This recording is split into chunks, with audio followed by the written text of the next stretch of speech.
ज्यादा नहीं एक ही हो जो नाम चलाने वाला हो, इस राज ताज का अधिकारी और वंश बढ़ाने वाला हो। वंश बढ़ाने वाला। आप तो भूत भविष्य वर्तमान तीनों काल की गति को चलने वाले हैं। जानिए बुढ़े, क्या दशरथ के भाग्य में पुत्र नहीं है? दशरथ निपुता ही अपने जीवन को गवा देगा। गुरुदेव, मैं पुत्रहीन होकर के ही मरूंगा। क्या मेरे मरने के उपरांत मुझे जलदान देने वाला कोई नहीं होगा? हे गुरुदेव, अगर ऐसा नहीं है तो अयोध्या का साम्राज्य और ये ताज मैं आपके चरणों में समर्पित करता हूँ। और मुझे आज्ञा दीजिए, मैं यहाँ से वन प्रांगण के लिए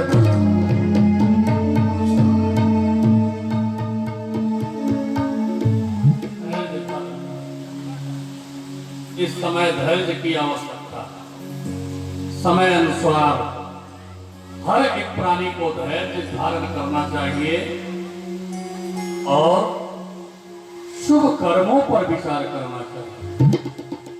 कर्म आपके अधीन है, आप कर सकते हैं, लेकिन निर्णय लेना ये आपके अधीन नहीं।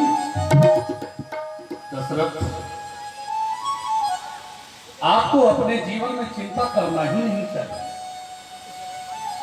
अरे चिंता तो हमें होनी चाहिए।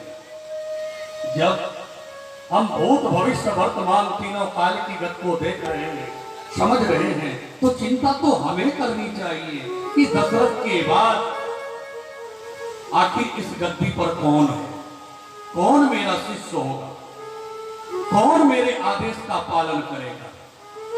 दशरथ जी महाराज, मैं जानता हूं इस समय आप बहुत व्यथित हैं, बहुत दुखी हैं।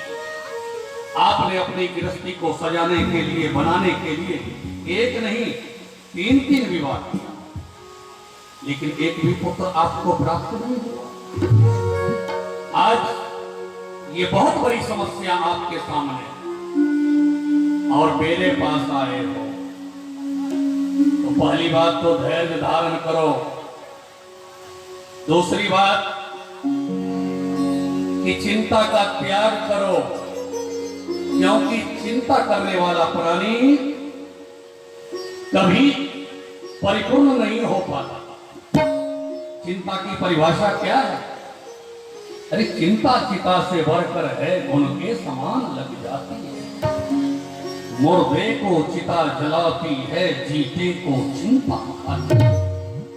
हो वे यदि पुत्र कपूत कहीं, तो मूंग है छाती पर तलता।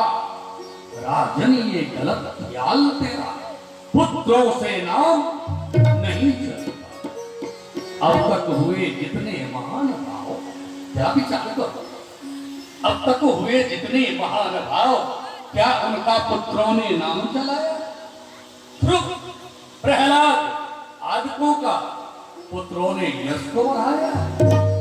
ध्रुव जी का नाम उनके पुत्र के द्वारा नहीं हुआ, प्रहलाद जी का नाम उनके पुत्र के द्वारा नहीं हुआ। अब समस्या यह है कि एक पुत्र, लेकिन आज मेरे शरण में आए हो, मुझसे निवेदन आप किए हो, तो मैं आशीर्वाद दे देता हूं। धरहु धीरे होई है सुध चारी, धरहु धीरे होई है सुध चारी।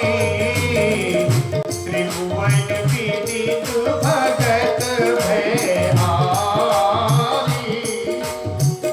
त्रिभुवन विदित